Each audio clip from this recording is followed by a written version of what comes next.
Donald Trump arrested and charged with business fraud. The former President Donald Trump says he will head to Georgia on Thursday to turn himself in after his indictment for trying to overturn the 2020 presidential election results in the state. Donald Trump has been officially booked in Georgia on charges of attempting to overturn his 2020 election defeat in the state.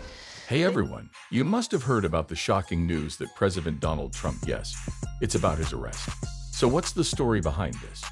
For the first time in America's 250 years of history, criminal charges have been framed on a U.S. president, and he was later arrested. And Donald Trump made history with this. 34 charges have been framed on Trump, with the maximum imprisonment of each of the charges being 4 years. What are the accusations against him? So, the people of the state of New York v. Donald J. Trump is a pending criminal case against Donald Trump, the 45th President of the United States. On March 30, 2023, Trump was indicted by a Manhattan grand jury for his alleged role in a scandal relating to hush money payments made to the pornographic film actress Stormy Daniels before the 2016 U.S. presidential election, making him the first U.S. president to be indicted. Trump faces charges of falsifying business records in the first degree, carrying a maximum sentence of 136 years if Trump is convicted on all counts. Does that mean that Donald Trump will spend the rest of his life in jail? Come, let's take a look at the story in details in this video. Guys, it begins with an affair that, according to Trump, never happened. It began in 2006. Donald Trump and Melania Trump were already married. They were married for 1 year and Donald Trump was hosting a TV show. During this time, he met adult actress Stormy Daniels. They met in Nevada at a celebrity golf tournament. And after this, allegedly, Stormy Daniels and Donald Trump began an affair. Fast forwarding 10 years, in 2016, Donald Trump was contesting the U.S. presidential elections, and Daniela tried to reveal the story of their affair to the whole world. She tried selling her story to a media house. So here the newspaper National Enquirer entered the story. This newspaper publishes celebrity gossip. This newspaper was owned by a media organization named American Media Incorporated, or AMI, and the CEO of this AMI media organization was David Pecker. It is said that David Pecker and Donald Trump were quite close. So National Enquirer bought this story, but after buying it, it didn't publish it. The newspaper is now being accused of employing catch and kill. It means that the newspaper helped in covering up all negative news about Donald Trump. So how did they do this? Well, it's quite simple. They bought the exclusive rights to such stories from the person looking to publish them. They paid them well, but after buying the rights, they wouldn't publish them. A brilliant tactic if you think about it, isn't it? And that person cannot tell his story to anyone else because he gave exclusive rights to the story to this media organization. An example of this is the story of former Trump Tower doorman Diano Sajudin. April 2018, The New Yorker reported on the story of former Trump Tower doorman Diano Sajudin. Sajudin alleged that in the 1980s, Trump fathered a child with a former employee and signed an agreement with American media in late 2015 for $30,000. The agreement ensured the National Enquirer exclusive rights to the story. The National Enquirer attempted to prove the story's legitimacy in November 2015, staking out the homes of the employee's mother and daughter and hiring the services of criminal investigator Michael Mancuso.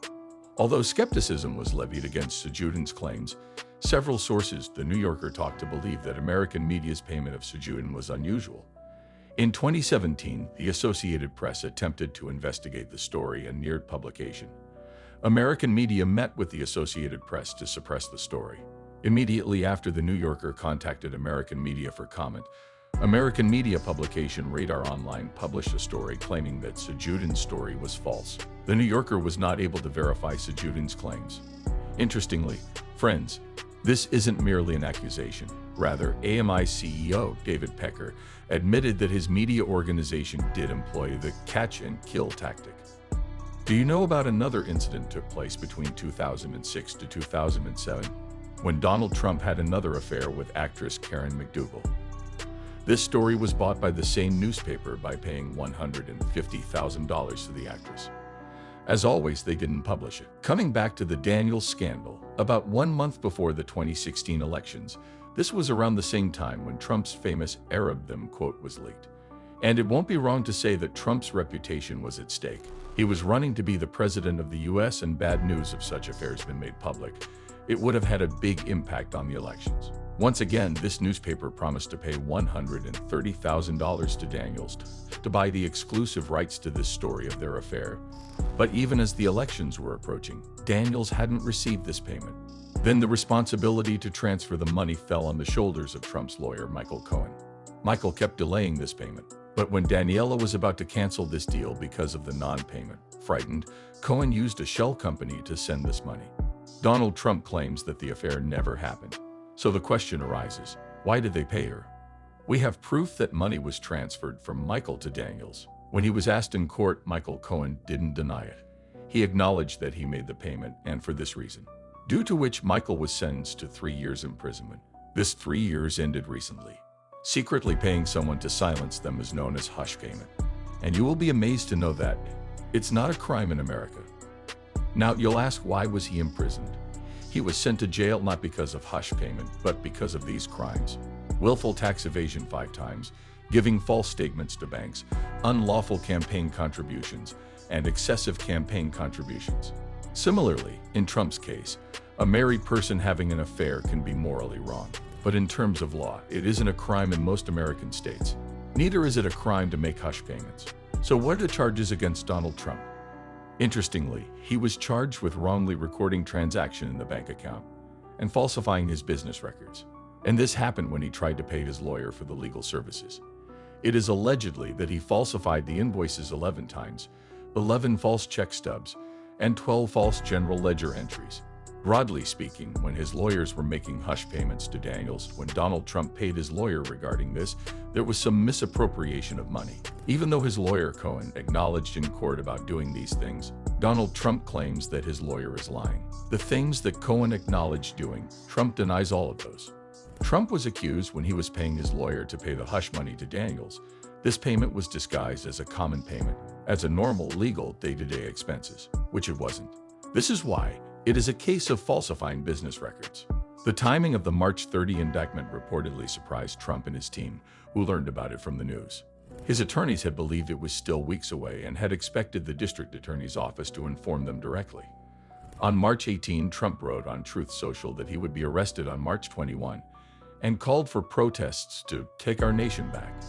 On March 23, Trump wrote on Truth Social that potential death and destruction in such a false charge of himself could be catastrophic for America, and that only an America-hating, degenerate psychopath would charge him.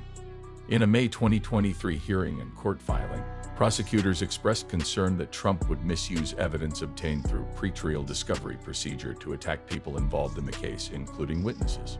Justice Merchan declined to issue a gag order or prohibit Trump from publicly commenting about the case against him, but issued a protective order setting rules for the use of social media involving elements of the case, and set a hearing to explain the rules. Unless the case is dismissed, a trial is expected. During the arraignment, possible trial dates were discussed. Prosecutors proposed January 2024, but Trump's defense team objected, saying that the trial should be set for later in 2024. On May 23, 2023, Justice Merchan set the trial for March 25, 2024. We hope that this video gave you much information about the news and you enjoyed watching it.